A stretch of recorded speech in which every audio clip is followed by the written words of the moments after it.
আর আলহামদুলিল্লাহ এখানে যে অনেকগুলো ঘুঘু পাখি ছিল এখন সব শেষ। বলা চলে যে ঘুঘু পাখির স্টক শেষের দিকে। মানে এতগুলো করে ডিম দিছে, মানে কোনটা আসল ডিম আর কোনটা নকল ডিম এটাই বোঝা দায় হয়ে গেছে। কিন্তু আমরা শেষে পরীক্ষা নিরীক্ষা করব। মাশাল্লাহ আমরা প্রথমে 2টা বাচ্চা সংগ্রহ করলাম। দেখেন কত সুন্দর বাচ্চাগুলো, একদম এই বাচ্চাগুলো আরও 10-15 দিন আগে সংগ্রহ করা যেত। এইভাবে আপনারা ডিম চেক করবেন। এই দেখেন অনেকে আমাকে প্রশ্ন করে, ভাই আপনি কিভাবে বুঝেন? আমি এইভাবেই বুঝি। আর এই যে সাদা হয়ে গেছে কিন্তু সব ডিম নষ্ট, একটা ডিমের ভিতরেও বাচ্চা জমেনি। এখন কিছু করার নাই, সব ডিমে আমাকে ফালাই দিতে হবে। আর এটা হবেই। আর আপনাদেরকে যেটা বললাম, সফলতা ব্যর্থতা দুটা মিলিয়ে মানুষের জীবন। আসসালামু আলাইকুম, আপনারা সবাই কেমন আছেন? খাঁচা নেওয়ার আগে চিন্তা করতেছিলাম বড়টা নিব নাকি ছোটটা নিব। আসলে আমরা আজকে কয়টা বাচ্চা সংগ্রহ করবো এরকম চিন্তার মধ্যে ছিলাম, কিন্তু ছোটটা নিয়ে দেখা গেল যে আজকে মনে হয় অল্প কিছু বাচ্চা সংগ্রহ করব। আর আজকে আমরা বাচ্চা সংগ্রহ করব আমাদের ঘুঘু পাখি, যেটা আমার কাছে মনে হয় 12 মাসে 13 বার ডিম বাচ্চা করে থাকে। আর এদের বাচ্চাও একদিক দিয়ে হতে না হতে আর একদিকে আবারও ডিম পাড়তে শুরু করে। আর আলহামদুলিল্লাহ এখানে যে অনেকগুলো ঘুঘু পাখি ছিল এখন সব শেষ। বলা চলে যে ঘুঘু পাখির স্টক শেষের দিকে। তো মোটামুটি এখন যে অ্যাডাল্ট অ্যাডাল্ট এগুলো কিন্তু যে দেখতেছেন ভিডিওর মধ্যে, এগুলো সব বিক্রি হয়ে গেছে।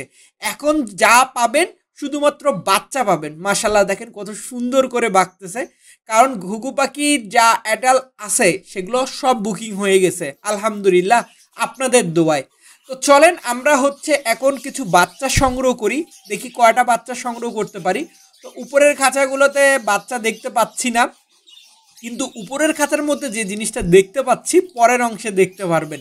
মানে এতগুলো করে ডিম দিছে, মানে কোনটা আসল ডিম আর কোনটা নকল ডিম এটাই বোঝা দায় হয়ে গেছে। কিন্তু আমরা শেষে পরীক্ষা নিরীক্ষা করব। মাশাল্লাহ আমরা প্রথমে 2টা বাচ্চা সংগ্রহ করলাম।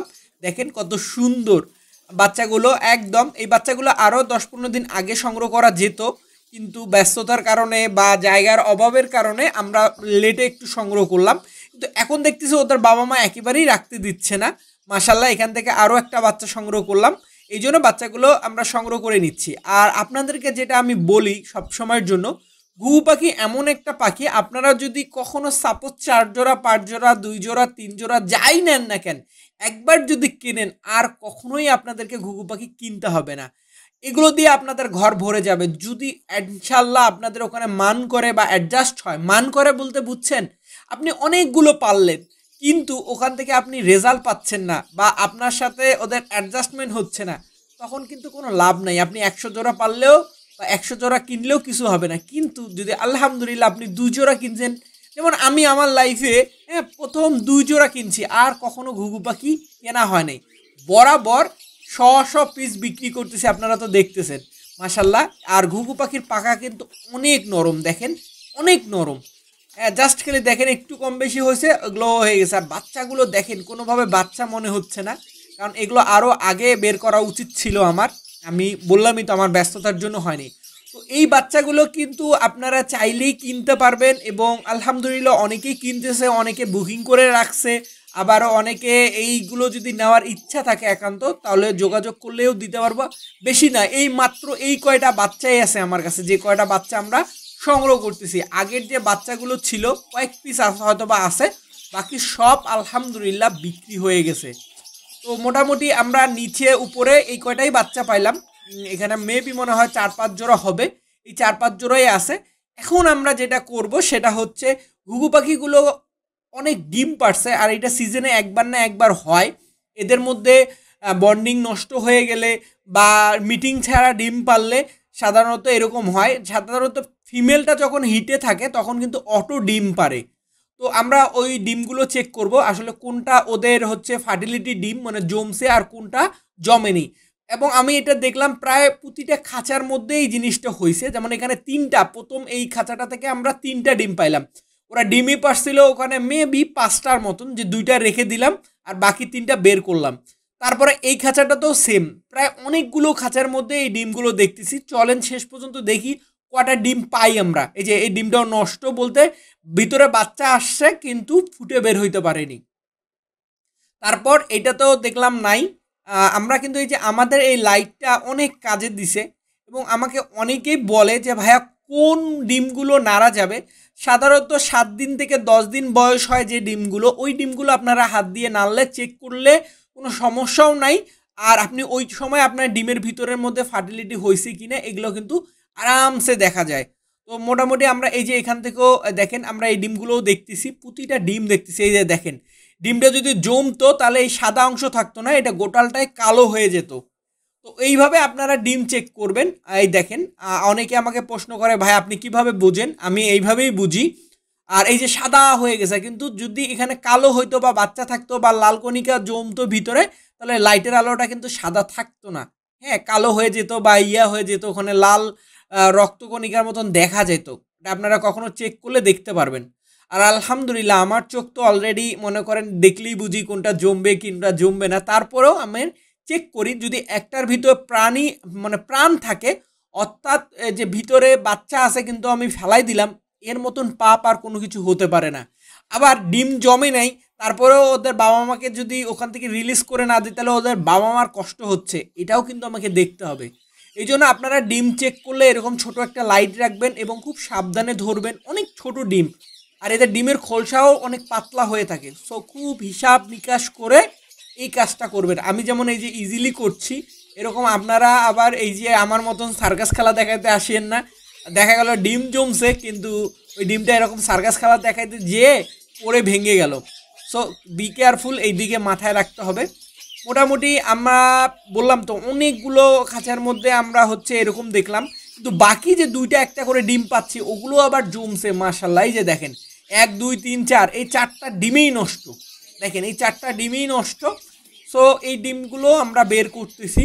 তো এইভাবে আমরা হচ্ছে প্রতিটা খাঁচায় একটা একটা করে চেক করলাম। যেমন ওই 4টা খাঁচা, ওর 4টা, এই যে যেমন এই দেখেন এ হচ্ছে এখানে কিন্তু 3টা ডিম, এখানে হয়তোবা নতুন ডিম পারতে পারে, অথবা এখানে নতুন ডিম থাকতে পারে এবং আছে, সেটা আমরা চেক করবো। এবং নতুন ডিম দেখবেন যখন ঝোঁকাবেন বা নড়াচড়া করবেন ওটা কিন্তু নড়বে না।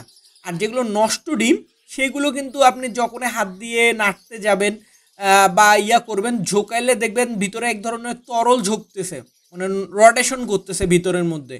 ওই জন্য ওইভাবে কিন্তু বোঝা যায়। আর নতুন ডিম, একদম নতুন ডিম, ও কিন্তু কোনো নড়াচড়া করবে না। তো দেখেন যে আপনাদেরকে যেটা বললাম, আমি দেখে বুঝে ফেলছি যে ডিম 3টাই নষ্ট। যাক আলহামদুলিল্লাহ আমরা বাচ্চাগুলো সংগ্রহ করলাম, হয়তোবা এখান থেকে আরও অনেকগুলো বাচ্চা পেতাম। এই যে দেখেন ডিমগুলো, তো ওই হিসাব অনুযায়ী আমার মনে হয় এটা হয় সিজনের একটা সময় হয়।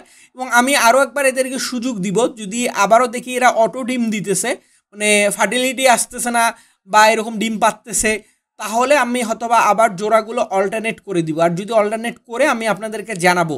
আর যারা যারা এটার ভুক্তভোগী অনেকে বলে যে ভাই আমার পাখিগুলো 4টা 5টা করে ডিম পারে, তাহলে কি এখানে ছেলে মেয়ে নাই, দুইটাই মেয়ে? আর ঘুঘুর ক্ষেত্রে এটা প্রযোজ্য না।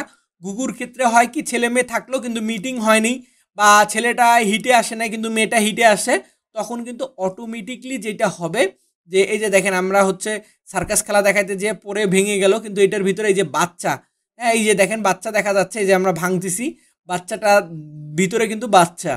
তো আমি যেটা বললাম যে মেয়েটা হিটে আসছে ছেলেটা হিটে নাই, ওই সময় কিন্তু ঘুঘু পাখি সাধারণত অনেকগুলো করে ডিম পারে। হ্যাঁ এই জন্য আপনাদেরকে যেটা করতে হবে, যারা ঘুঘু পাখি পালন করেন সব সময় দেখবেন যে ওরা আসলে বেশি বেশি করে ডিম পারতেছে কিনা, 2-এর অধিক ডিম পারতেছে কিনা। সাধারণত ঘুঘু পাখি 2টার বেশি ডিম পারে না। সে জায়গায় যদি আপনি 4টা 5টা 6টা দেখেন, তাহলে ভাববেন ওখানে হয়তো বা 2টা ভালো আছে, বাকিগুলো সব নষ্ট। এই যে দেখেন, হ্যাঁ আমি কিন্তু এখন পর্যন্ত একটা ডিমও পাইলাম না যে ডিমটা মানে একদম কালো হয়ে আসছে। একটা পাইলাম, তাও ভিতরে দেখলাম বাচ্চা মরে একদম ভূত হয়ে গেছে।